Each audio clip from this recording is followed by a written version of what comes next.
Hi, my name is Vila, and I've been interviewing my dad about his 1997 Everest summit climb. He was with Nova on an expedition filming a documentary called Everest the Death Zone, and his team members included some pretty famous climbers like Guy Cotter, David Bershears, and Ed Viesters, among a few others. And even though this was 30 years ago, I'm suddenly curious about it and wanted to interview him about it and share it online. So I started the series called My Dad Climbed Everest and I Have Questions, which I originally made for TikTok, hence the reason it's formatted this way, but these are basically compilations. And in today's video, we're kind of talking more about the other mountains he's climbed that led him to Everest. So he tells us the first mountain he climbed, some memories of guiding on Rainier and like the key things he learned while there, how much money he made as a mountain guide, which is crazy, the weather on Denali, and then the worst part about being a mountain guide, which is pretty entertaining to hear. So stay tuned. Enjoy.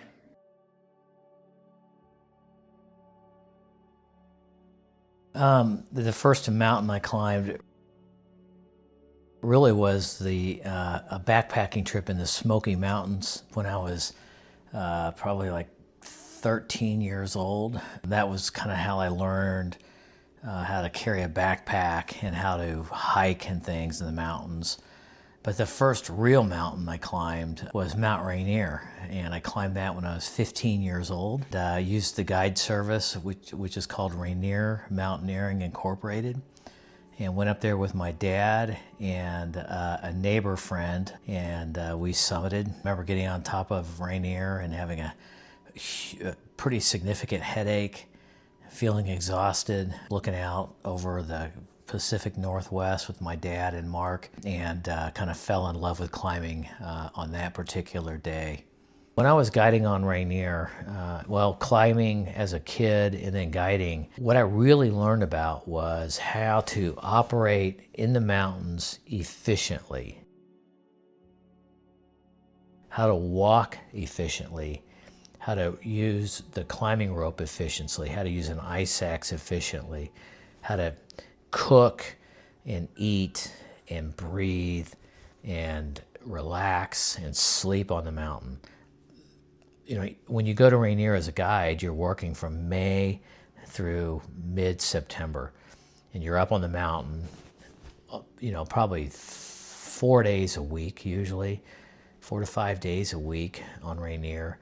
And so you get really good at taking care of yourself on the mountain.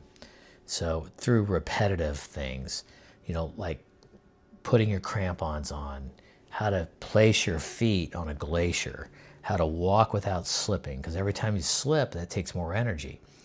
How to use your ice axe in a precarious position, and just doing it over and over and over, and then it becomes robotic to you. And once you get all that down and it's robotic to you and it's natural, you can go on to the bigger mountains. And if something were to happen on the bigger mountains like Denali or Everest or Aconcagua, usually you can get yourself out of that situation because of all that training you've done on Rainier. So it pays off to climb Rainier, to do the smaller mountains, do it quite a few times, to go with guides that are good teachers. You got to have a good teacher and a good communicator to show you how to do this stuff. And the other thing is, if you're a client, if you're starting out, you want to observe the guide.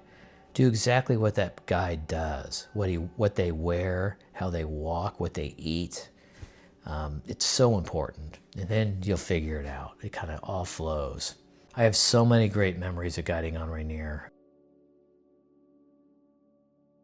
That time from 1986 to 1992 when I was on Rainier, that was the best time of my life. I really enjoyed driving my car out to Rainier, showing up in Ashford, starting to climb, going up on the mountains.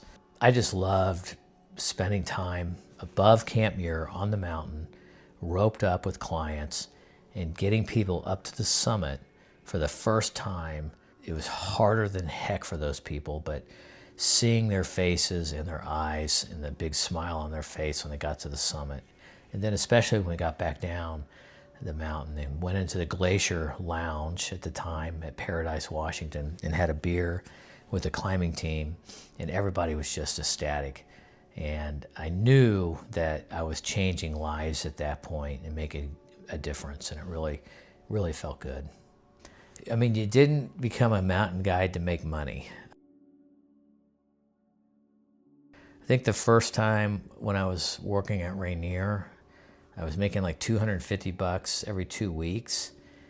And we were working about, 5 to 6 days a week, pretty hard. We get food on the mountain for free, but then we'd have to buy food and beer down at Ashford. So I didn't save a lot back then, but I had a great time. And it led to traveling around the world with no expenses. Mexico, Argentina multiple times, Everest in 1991 the first time was paid for, and Denali, multiple trips to Denali were paid for. It was a great experience.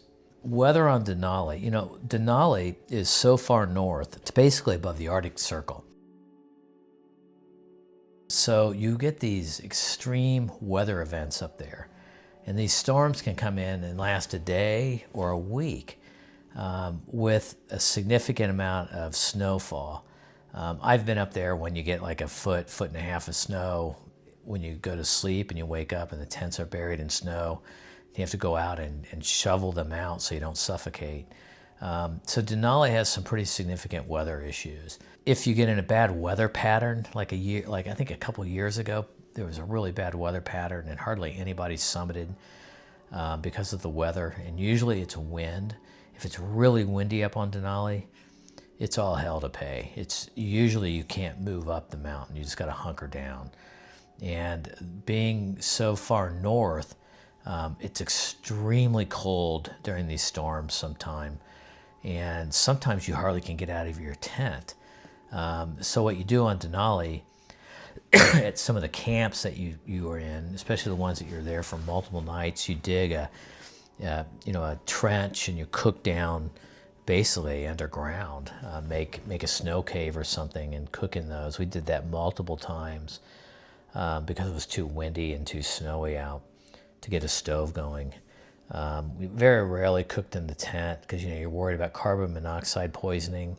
So in Denali, we'd always cook outside, but in a snow cave or in a trench that was kind of below the snow. But those storms on Denali can be rather intimidating and very dangerous. The worst part about being a mountain guide, I would have to say,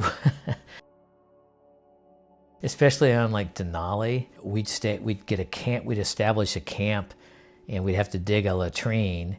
And back then, in the latrine, we'd put a black trash bag and you would poop in that.